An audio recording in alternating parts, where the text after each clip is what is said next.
Welcome to the CUNA News Weekly Wrap-Up for October 2nd through 6th.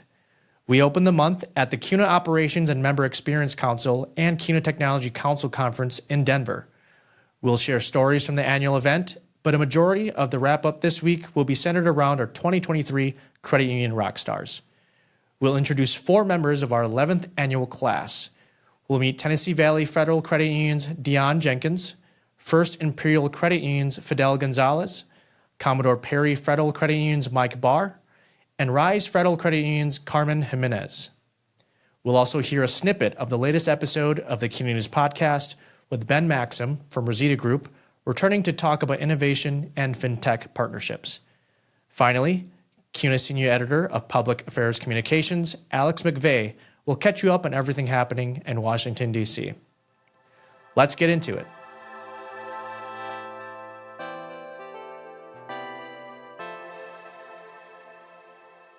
The 2023 CUNA Operations and Member Experience Council and CUNA Technology Council Conference opened October 4th with a look at building an innovative culture.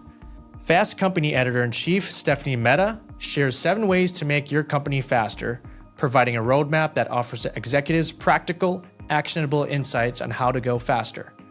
Hop onto news.cuna.org to see the rest of the action from Denver, including the speed rounds, in which 22 vendors took the stage to present demos of innovative solutions.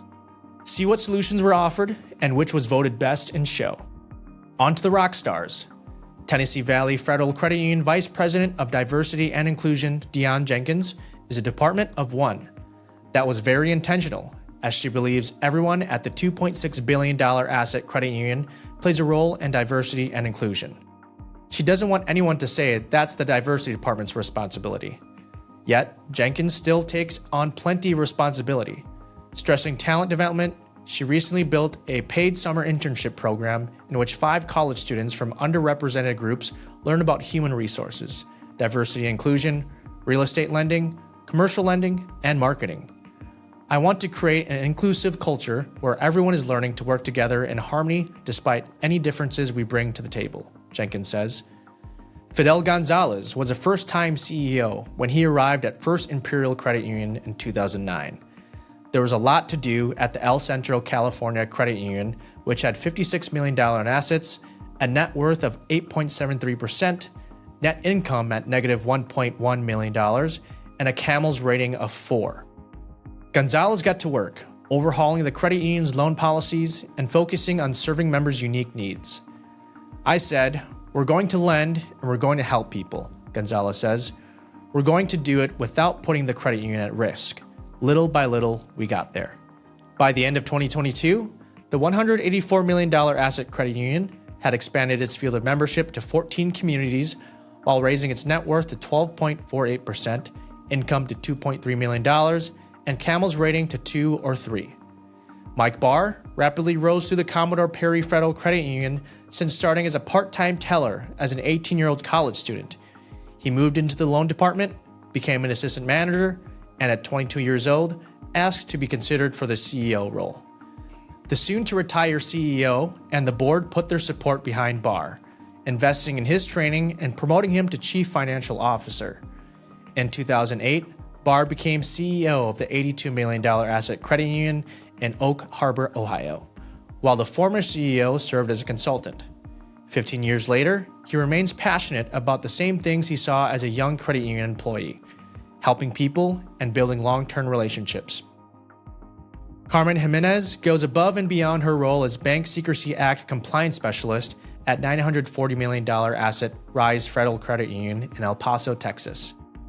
"I'm able to keep our credit union safe by making sure we're following the correct procedures and that everything is in order if we get audited," she says. It's not just procedural work for Jimenez, who puts effort into improving the credit union's workplace culture while knowing there are real people impacted by her team's procedures and documentation. In this week's episode of the CUNA News Podcast, Ben Maxim, Chief Operating Officer of Rosita Group, returns to continue the discussion on technology, this time focusing on fintech partnerships and innovation. Check out this clip from this episode. Listen to the rest on the CUNA News YouTube page or anywhere you find podcasts. What Rosita is trying to do is something similar, where we're helping partner, we're helping to create an ecosystem of partners that work together to help credit unions try things at any scale. So, we work with $50 million credit unions, we work with $20 billion credit unions. We have solutions for everyone in there. Now, over to CUNA Senior Editor of Public Affairs Communications, Alex McVeigh, for a look at what's happening in Washington, D.C. Congress averted a government shutdown late Saturday by coming to an agreement to fund the federal government and the National Flood Insurance Program through November 17th. Elsewhere in Washington, the U.S. Supreme Court heard arguments in a case challenging the constitutionality of the CFPB. CUNA, ACUL, and NAFCU filed a brief in the case in July, arguing the CFPB should be placed under the appropriations process. This would ensure it operates with maximum transparency and accountability. Our brief calls for the Supreme Court to affirm the lower court decision that the CFPB's funding is unconstitutional, but also to stay the decision to allow Congress time to create a constitutionally sound structure. We also wrote a letter welcoming new FCC Commissioner Ana Gomez, congratulating her on her confirmation, introducing her to credit unions, and highlighting CUNA priorities currently before the FCC. Thanks, Alex. Our credit union of the week is $257 million asset Bronco Federal Credit Union in Franklin, Virginia. In July 1941, Bronco Federal Credit Union was chartered for the Chesapeake Camp Corporation, offering share accounts and limited loans. In 1999, International Paper bought out the mill in Franklin and cut ties with the credit union. That caused the board of directors to offer checking accounts and add city employees, hospital staff, manufacturing companies, and local workers to the field of membership. In 2006, the credit union became what it is today, receiving a community charter, introducing a new logo, and adopting the Welcome Home slogan. Marketing efforts that helped bring the credit union from 12,000 to 20,000 members in 2 years. Learn more at www.broncofcu.com. All right, let's close this out with some important dates from the week in credit union history. On October 1st, 1934, Morris Shepherd Federal Credit Union in Texarkana, Texas, became the first federally chartered credit union. Named after U.S. Senator Morris Shepherd, the credit union is still serving members today, with CEO Jennifer Abercrombie leading the $12 million asset institution. The first International Credit Union Day was held on October 3rd, 1948. All right, that's it for this week's wrap-up. Thanks for watching, and have a great weekend.